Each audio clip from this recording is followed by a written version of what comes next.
Welcome to Litbit channel. Today we will see English language studies 5th unit, language and meaning. We see one by one. Language and meaning are fundamental to English language studies because they help us understand how people communicate, how words convey thoughts, and how meaning change in different contexts. This unit is divided into four main sections. First one is meaning in linguistic. Next one, the relationship between language and thoughts. Next one, context and meaning. Language change and meaning. First one, meaning in linguistic. Linguistic is a scientific study of language and meaning plays a central role in it. Meaning in linguistic is studied under two main areas. First one is semantics, the study of meaning. Semantic is concerned with how words, phrase and sentence convey meaning. It is divided into three parts. First one is lexical semantic, word meaning and relationship.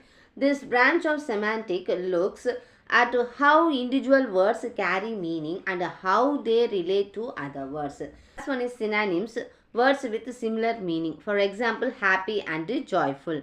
Next one is antonyms, words with opposite meaning. For example, hot versus cold.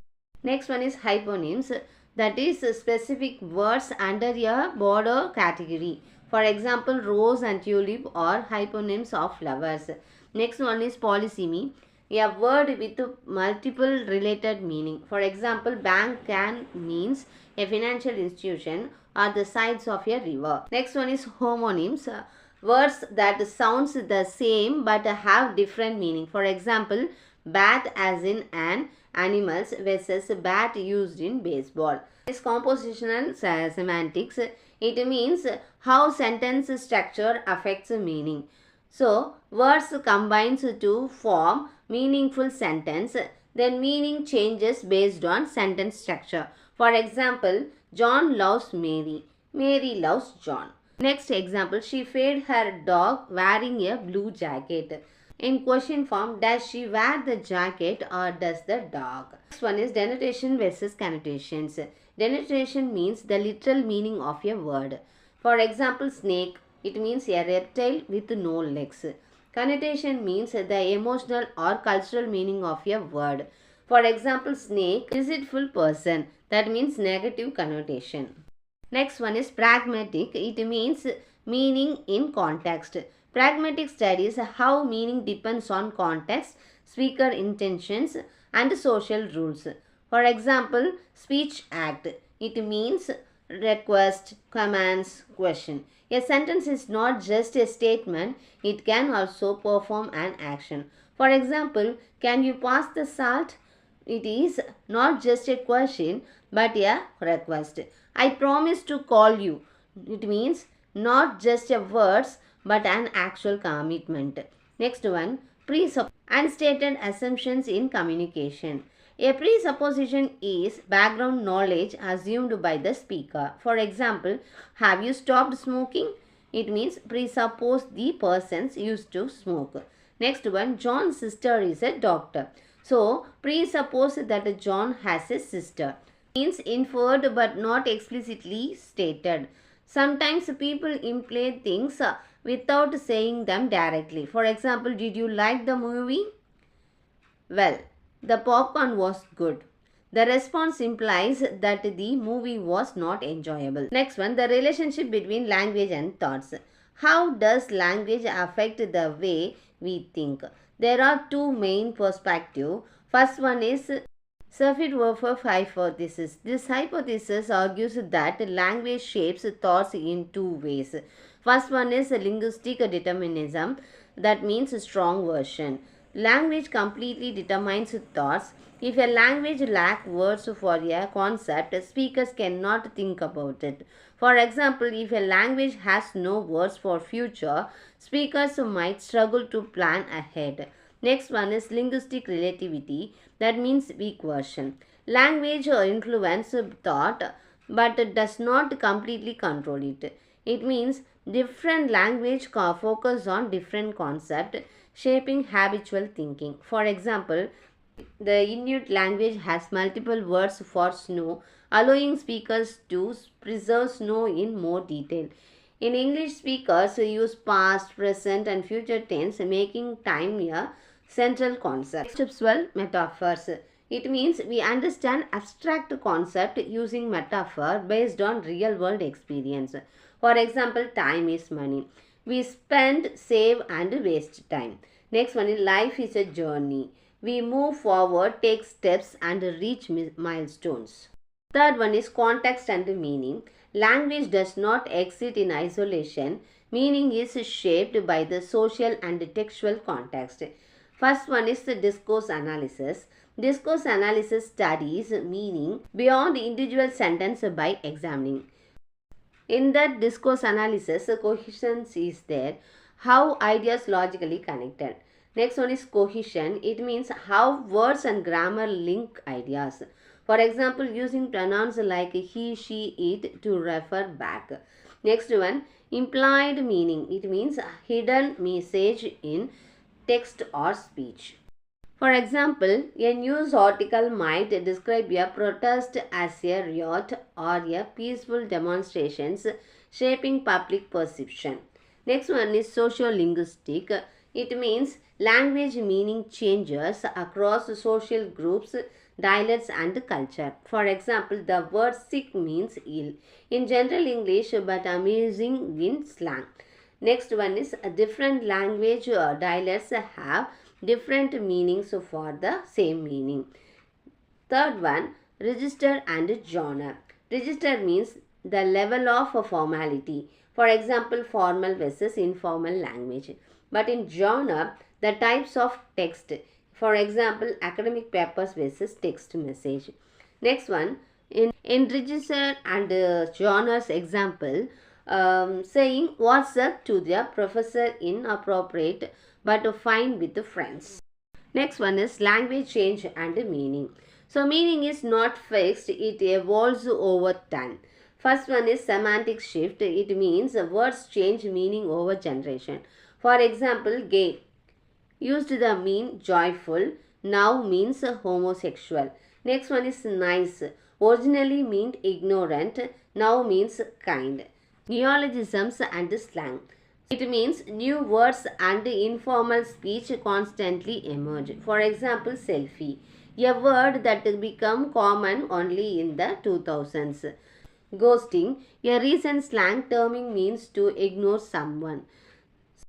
Next one is etymology. It means word origins and historical meaning. Etymology is a study of how words originated and changed. For example, salary comes from the Latin word sal means salt because Roman soldiers were sometimes paid in salt. Next one is pandemic, comes from Greek, pan means all, demos means people, meaning affecting all people. In understanding language and meaning is crucial for analyzing communication, literature and social interaction. So semantic deals with literal meaning, while pragmatic focus on meaning in context. Language influences thought but in extent in debater. Then meaning depends on discourse, society and genre. Then words and meanings evolve over time. Let's see the next concept, definition of semantic. Semantic means the study of meaning. Definition of semantic. Semantic is a branch of linguistics that studies the meaning in language. It examines how words, phrase and sentence convey meaning both individually and in combination. It focuses on the relationship between linguistic expressions and what they represent, including literal meanings, implied meanings, and context-based interpretation. So, semantic in English language studies. In the field of English language studies, semantic plays a crucial role in understanding how words and sentences convey meaning, how meaning is structured and interpreted, then how meaning changes in different contexts. Semantic help us analyze communication, interpretation and comprehensions in English. Let's see the key aspect of semantic. First one is lexical semantic. It means word meaning. Lexical semantics focus on the meaning of individual words and their relationships with other words. Several important concepts falls under lexical semantic. First one is synonyms, that means similar meaning. Definition: words that have the same or nearly the same meaning. For example, big and large means the same things. Importance of semantic is it helps us understand how different words can be used interchangeably. Next one is antonyms. It means opposite meaning. It defines words that have opposite meaning. For example, hot versus cold, fast versus slow. Types of antonyms are gradable antonyms. There is a range. Example: hot, warm, cold, cold. Next one is complementary antonyms. It means either one or the other. For example, dead or alive. Next one is relational antonyms. One word implies the other. For example, buy versus sale. Next one is hyponymy, that means hierarchical relationship. It defines when a specific word's hyponym falls under a broader category, hyponyms. Hyponym. For example, rose and tulip are hyponyms of flowers. Importance of hyponymy helps classify words into category. Polysemy, it means words with multiple related meanings. It defines when one word has multiple related meaning. For example, bank, a place when you store money. Bank, the sides of a river. Importance of polysemy. Understanding polysemy helps avoid confusion in communication. Next one is hyponymy. It means words that sounds the same but have different meaning. It defines words that have the same spelling or pronunciation but different meaning. For example, bat, a flying animal versus bat, a baseball bat. Next one is difference between polysemy and hyponymy. Polysemy means or related bank as a financial institutions and river bank related to holding something. Next one is hyponymy. It means or completely different bat as an animal versus baseball bat. Next one is compositional semantic. It means sentence meaning. This area studies how the meanings of individual words combines to create meaning in phrase and sentence. First one is truth condition. It defines a sentence meaning is based on condition under which it is true or false. For example, the sky is blue. It means true if the sky is actual blue. Next one is entailment. It defines when one statement logically follows from others. For example, John is a bachelor. The entails John is unmarried. Next one is ambiguity. It defines when a sentence has more than one possible meaning. For example, visiting relatives can be annoying.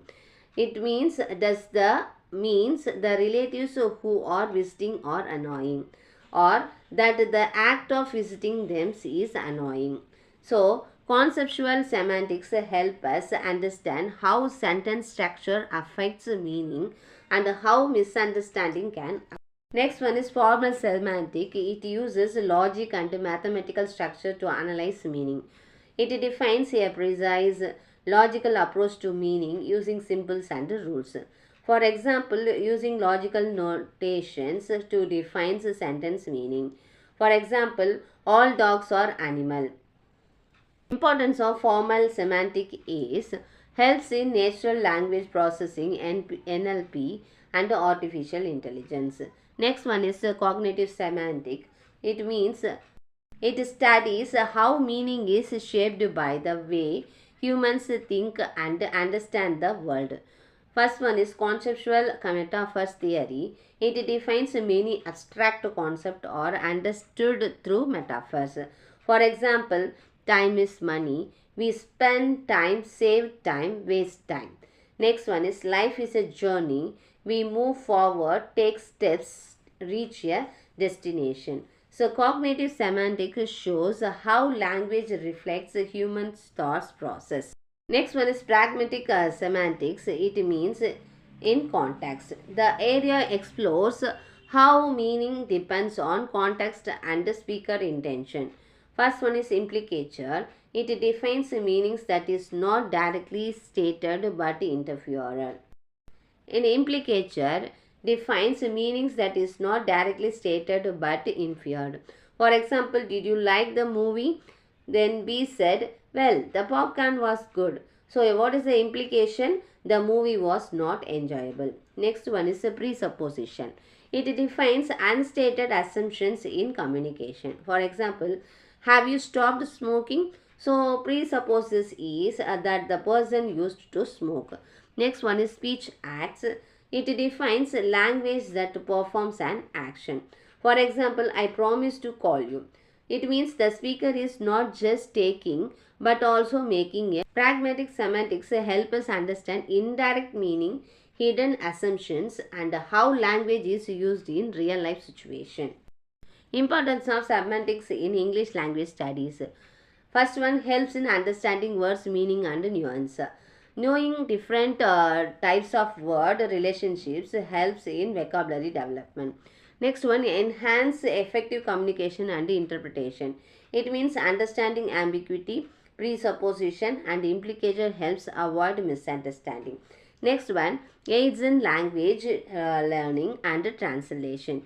It helps learners grasp subtle difference between words and phrase. Next one, contribute to natural language processing in artificial intelligence. Computers need semantic analysis to understand human language. For example, chatbots, search engines, voice assistants. So, in semantic is essential for understanding how language conveys meaning. It covers word meaning, sentence meaning, formal logic, cognitive process, and the pragmatic interpretations, mastering semantic, improving communication, language learning, and even artificial intelligence application. Let's see the next concept, some terms and distinctions in semantic. Semantic is the study of meaning in language. It helps us understand how words, phrase, and sentence convey meaning both individually and in context. For types of meanings, first one is denotation versus connotation. Denotations defines the literal dictionary definitions of the word. Example, snake refers to a type of reptiles. So it helps in objective understanding of language. But in connotations, it defines the emotional, cultural, and personal associations of the word. For example, snake can also mean someone untrustworthy. So it explains words may carry different emotional impact in different cultures. Next one is versus reference. Sense defines the internal meanings of concept of a word within a language system. For example, morning star and evening star both refers to Venus, but they have different sense because they highlight different aspects of Venus. It helps as different words with different meaning but the same reference. In reference means the actual entity or object a word points to the real world. For example, the phrase the Prime Minister of the UK, it refers to a specific person at any given time. It helps in understanding how words cannot be related, connect to reality. Next one is lexical relations. It means word relationship. First one is synonyms. It means similar meaning. It defines words that means the same or nearly the same. Example, big and large. It helps paraphrasing and expanding vocabulary. Next one is antonyms. It means opposite meaning. It defines words with the opposite meaning. For example, hot versus cold. So types of antonyms are gradable antonyms. It means have degree. For example, hot, warm, cold, cold. Next one is complementary antonyms. It either one or the other. For example, dead or alive. Rational antonyms. One word implies the other. For example, buy versus sell. Next one is hyponymy versus hypernym. Hyponymy versus hypernymy. It means a category relationship. Hyponymy means a specific term under the category. It defines a more specific word within a broader category. For example, rose is a hyponym of flowers. It helps as a classification in language and meaning organization. Hypernymy means general category above specific terms. It defines a general terms that includes more specific term. For example, fruit is a hypernymy of apple. So, it's essential for organizing knowledge hierarchically. Next one is polysemy versus a homonym. Polysemy means a one word, multiple related meaning. It defines a word that has multiple related meaning. For example, head. It means body part. She touched her head. Next one is leader. She is the head of the department. Next one is top part. The head of the table. So it helps in understanding how language evolves and expands the meaning. Next one is hyponyms. It means the same word, different meaning. It defines a word that sounds the same but has completely unrelated meanings. For example, bat, flying mammal, or baseball equipments. So it helps in distinguishing words that might cause confusions in interpretation. Next one is sentence meaning. Entailment. It means logical relationship between sentence. It defines if one sentence is true, another must also be true. For example, John is a bachelor. So this entails John is unmarried. Next one is presupposition. It means assumptions behind a sentence. It defines assumptions that must be true for a statement to make sense. For example, she stopped running. Presupposes is that she used to run. Next one is ambiguity. It means multiple possible meaning. Lexical ambiguity, word level ambiguity. For example, bank, financial institutions or river bank. Next one is structural ambiguity. Sentence level ambiguity. For example, the old man and the woman. Is the women also old? Approaches to meaning. First one, formal semantics. It defines use logic and symbols to analyze meaning. For example, all dogs are mammals. It is useful in philosophy, artificial intelligence and computational linguistics. Next one is cognitive semantic. It defines studies how meaning is shaped by human thinking. For example, time is money. Conceptual metaphor, we spend time, save time. So, it explains how language is connected to thought process. Next one is pragmatic semantic. It means in context. It defines meaning depends on context and speaker interaction. For example, can you pass the salt? It literally questions about ability, but in context it is request. It helps in understanding indirect meaning in real communication. So fifth one is extensions versus intensions. Extensions means a real word entities a word appeals to. It defines a set of all things a word refers to. For example, the extensions of dog includes all real dog in the world. Next one, intentions. This one is conceptual definitions of a word. It defines the properties on or characteristic defining the word. For example, dog is a four-legged domesticated animals. It helps distinguish between real world examples and conceptual meaning. Next one is ambiguity and or vagueness. Ambiguity defines a word or sentence has multiple meaning. For example, bank, money bank or river bank. Vagueness means a word meaning is unclear or has borderline cases. For example, tall, no clear height cutoff. It explains why some words are difficult to define precisely. Entailment versus presupposition versus implicature. Entailment is a logical consequence. For example, John killed the spider. Entitles the spider is dead. Next one is a presupposition, that means assumed truth. For example, have you stopped smoking? That means presupposes that you used to smoke. Next one is implicature, implied meaning. For example, some students passed. Implicature that not all students passed. So, it is essential for understanding indirect and implied meanings in conversation. Next one, hyponymy versus hypernymy. Hyponymy means a hierarchical relationships where one word is a more specific term under a broader category. For example, rose is a hyponymy of flowers. Hypernymy, the broader category to which hyponymy belongs. For example, flower is a hyponymy of Rose. In this part, semantic is essential for understanding how language convey meaning. These distinctions helps linguistics analyze words, sentence, and meanings in context. Mastering semantic, improving language learning, communications, and even artificial intelligence application. Next, we see the concept theory of semantics.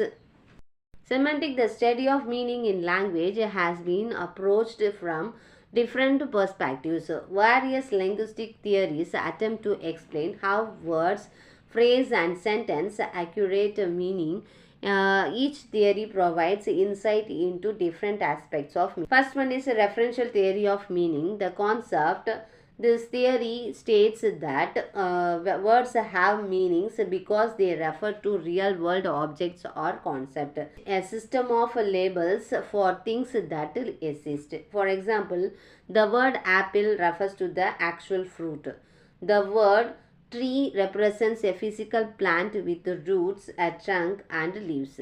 So, limitation of this one, abstract words do not have a clear physical reference. For example, love, it's an emotion. Justice, a moral concept. So, polysemy, words with the multiple meaning, is hard to explain. So, bank, financial institutions versus river bank. Importance of referential theory, it helps explain concrete noun, things we can see, touch, and name. Then, useful in early language learning, that means children learn names of object first. Next one is mentalist theory of meaning. Mentalist theory meaning is based on mental images and images in a speaker mind. When we hear a word, we visualize or associate it with a concept stored in our mind. For example, the word dog, imagine a dog. The word mountain makes people visualize a larger elevated landform. So, limitation of this theory, different people images different versions of the same word. One person may imagine a small dog, another a large dog. Does not explain words that are not easily visualized, such as democracy. Importance of this theory, useful in cognitive linguistics. It means how language and thoughts are connected. Then explain how individual perceptions affect language users. Next one is behaviorist theory of meaning. It means comes from observable behavior and response to words. A word meaning is determined by how people react to it in a society. For example, when a teacher says open your book, studies physically open their books. If someone shouts fire in a crowd place, people react by running or looking for danger. In limitation of this theory, cannot explain abstract words that do not trigger a direct physical reaction. For example, a happiness. Meaning is more than just stimulus response. People understand deeper meaning without action. Importance of this theory, useful in language learning. Learning words through actions and repetition. This is for behavioral psychology in communication. Next one is truth conditional theory. It means a sentence meaning is determined by the condition under which it is true or false. If we know when the sentence is true, we understand its meaning. For example, the sun is hot. It means this is true if the sun is actually hot. Snow is green. This means this is false because snow is white. Then limitation of this theory does not explain figurative language. For example, she has a heart of gold. It means not literally true but meaningful. Next one is does not consider meanings in questions or commands. For example, can you pass the salt? It means this is a request, not a true false statement. Importance of this theory used in formal logic and AI. For example, how computers process language. It helps understands fact-based statement in scientific and mathematical language. Next one is componential theory of meaning. It means words have meanings because that consist of similar semantic feature, that means components. These features helps distinguish similar words. For example, breaking down words into components. In man, we have to consider the human adult male. But in women's a human adult only, not male word. Next one is a boy. Boy means a human adult male is there. But in girl, human adult only is there. Limitation of this theory: some words are difficult to breaking into clear semantic components. That means freedom, happiness. It oversimplifies complex meaning. Importance of this theory: helps in a dictionary defines how words are classified, but in useful in computer based language analysis, natural language processing. Use theory of meaning. It means Wittgenstein. Words get their meanings from how they are used in different contexts. Meaning is not fixed, it depends on practical usage. For example, the word game can means football, chess, a video game, a playful activity, a hunting target. The word bank can means a financial institution, so it means a deposited money in the bank. The side of the river, we sat by the river side. Limitation of this theory: some words have meanings even if they are rarely used. For example, unicorn refers to a mythical creatures even if no one uses the word daily. The importance of this theory: explain how words evolve in meanings over time. It helps in context-based learning. That means understanding words in real conversation. One is generative semantic. It is assembled by Chomsky and others. Meaning is created through deep structure in grammar. A sentence meanings comes from its syntactic and semantic structure in the brain. For example, active sentence: the cat chased the mouse. Passive sentence: the mouse was chased by the cat. Both sentences have different structure but share the same meaning. Limitation of this theory: focus more on sentence structure than on meaning is real world communication. Importance of this theory: used in linguistic theory to explain sentence formations and meaning. Important in language processing models, for example, such as AI language models. In conclusion part, each theory provides a different way to understand meaning in language. Referential and mentalist theory: meanings comes from reference and mental image. Then behaviorist theory: meanings comes from observable response. Truth conditional and computational theory: it means is based on logic and structure. Then use theory means depends on how words are used in context. Then generative semantics: meaning is linked to deep grammatical structure. Since language is complex, no single theory fully explains meaning. A combination of theory is often needed to understand how words, phrase and sentence convey meaning. Thank you viewers. Thanks for watching this video.